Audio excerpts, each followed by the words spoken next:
Lip piercings, pros, cons, advantages, disadvantages, 5 of each. Coming up right now, pros and cons by a piercer. That's me. Episode number 19.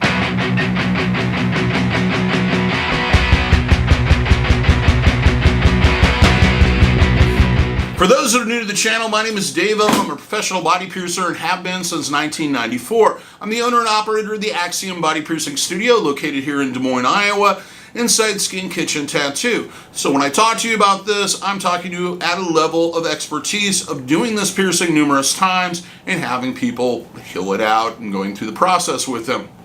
Before we get into the advantages and disadvantages and pros and cons, I want to explain something that a lot of people don't completely understand. And I did a whole video on this, the difference between labret piercings, which are done with posts along usually the bottom of the lip, traditionally in the center, in lip piercings. Lip piercings and labret piercings are different for 2 reasons: the type of jewelry that can be worn in them and the angle of the piercing. Lip piercings are done almost in a vertical way, if you imagine, kind of like this, through that natural outward protrusion of the lip. Labret piercings are done straight into the lip. Almost, here's your lip, we go straight through, and it's usually lower and a little bit outside, either above or below the gum line. So the reason why I bring this up is if you want to, a lot of people will come in and go, I want a lip piercing, and they don't understand the difference between the two, and I do have to go through that every time, and I'm happy to do that because I want you to make a choice of the piercing you want.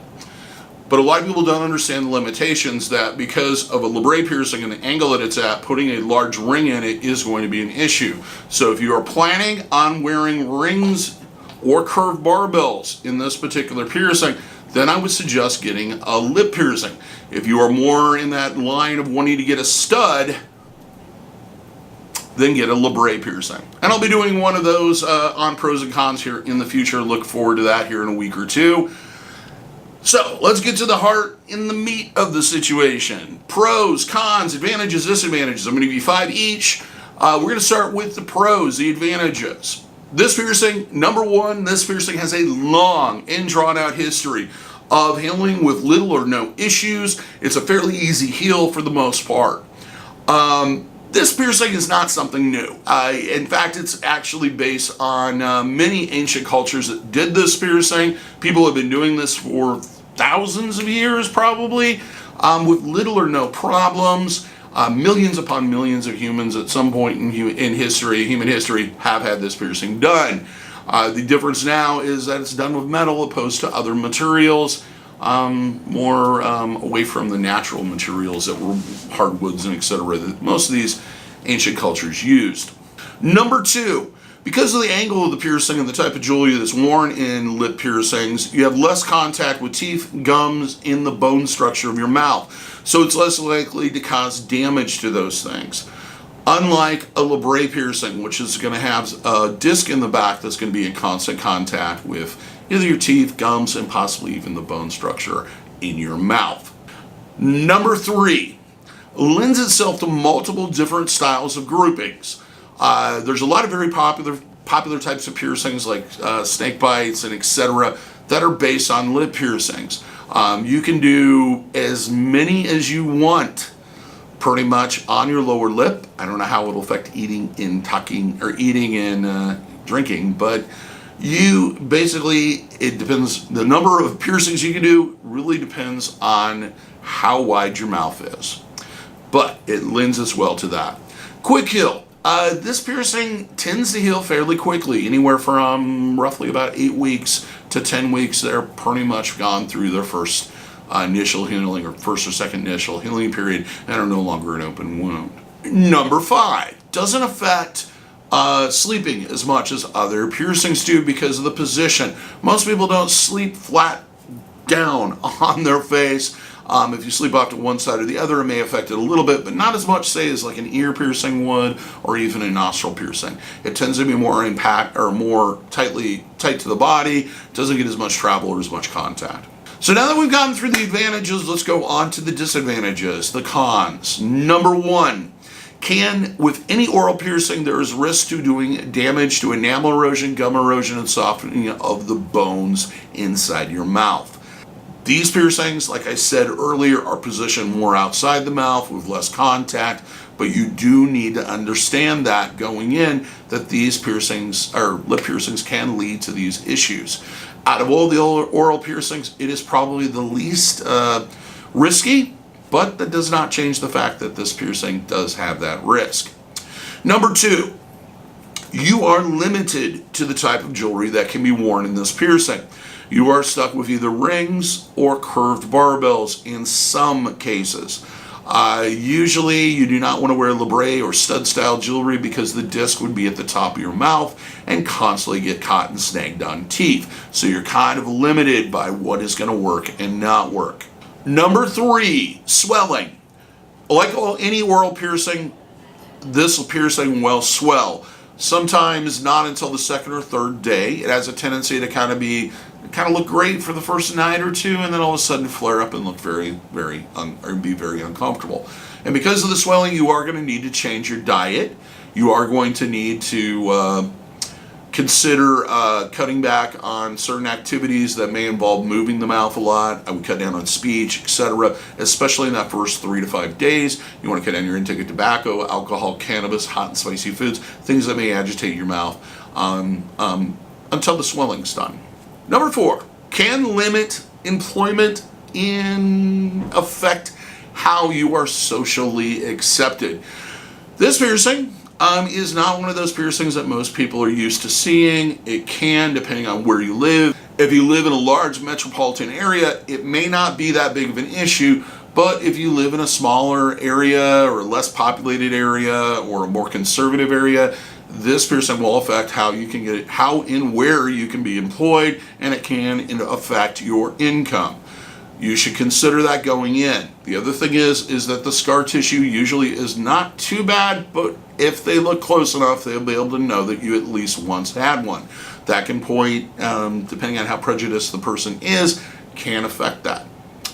Number 5. Usually I do my consultation here, but there's a 5th one that I think we need to cover. Then I'll do the consultation part.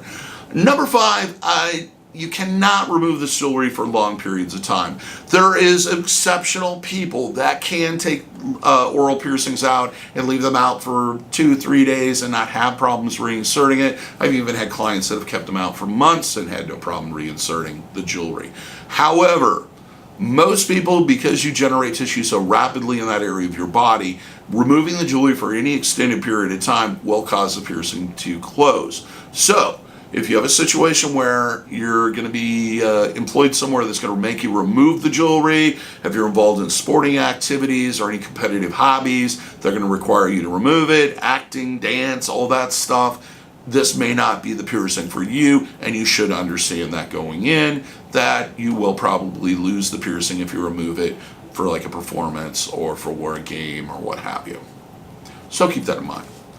Now is the part, usually number 5, but we had 5 cons today. Now that's not saying this is a negative piercing, it's just things you should consider. Now I'm going to go through the consultation. This is what I would go through if you came into my studio and asked to get this piercing. Kind of lays out some of the information that you should know before getting it done and brings up some questions of whether or not you should not get it done. Average healing time on this particular piercing is roughly anywhere from 8 to 12 weeks. Usually about 2 to 3 months is a good gauge of the average healing period. On this piercing, the inside of the mouth is of course going to heal faster than the outside, so you kind of have to treat it like 2 separate piercings. That would include rinsing at least 4 to 5 times a day with Biotin antiseptic mouthwash, 30 seconds each time. Also doing saltwater rinses with warm water and sea salt at least twice a day for that first couple weeks. Throughout the healing period, from day 1 until it's healed, I do suggest doing hot compresses or soaks with warm water and sea salt twice daily. Also cleaning in the shower with an antimicrobial or germicidal soap at least once a day, twice if you feel like you've contaminated the area. Other precautions. Swelling is always a factor with any oral piercing, and anything you can do to reduce the amount of swelling is going to make your healing easier and usually faster. And that would include cutting down your intake of tobacco, alcohol, cannabis, hot and spicy foods, things that are extremely warm in temperature, or anything that may agitate your mouth. Kind of think back to the last time you bit your lip or your tongue or the side of your mouth. What hurt to drink or eat? Things that have a lot of acidic foods, like citrus, in tomato-based foods, you probably want to avoid. It's just generally, if you ingest something and it hurts, you probably shouldn't ingest it. This piercing is not as intrusive as, say, a tongue piercing. It doesn't affect eating as much. However, you kind of want to stick with a soft food, simplistic diet until you know what you can handle. Things like sports shakes, nutritional shakes, baby food, applesauce. Yogurt is something I really suggest, mainly because of the Aphidophilus. It's a culture bacteria. It is a probiotic. It's got all those things you need to kind of keep things healthy and keep things in check in your digestive tract. One of the reasons, especially in those first couple of weeks, that I suggest doing it is because you're rinsing with an antiseptic mouthwash like Biotin more than you normally would.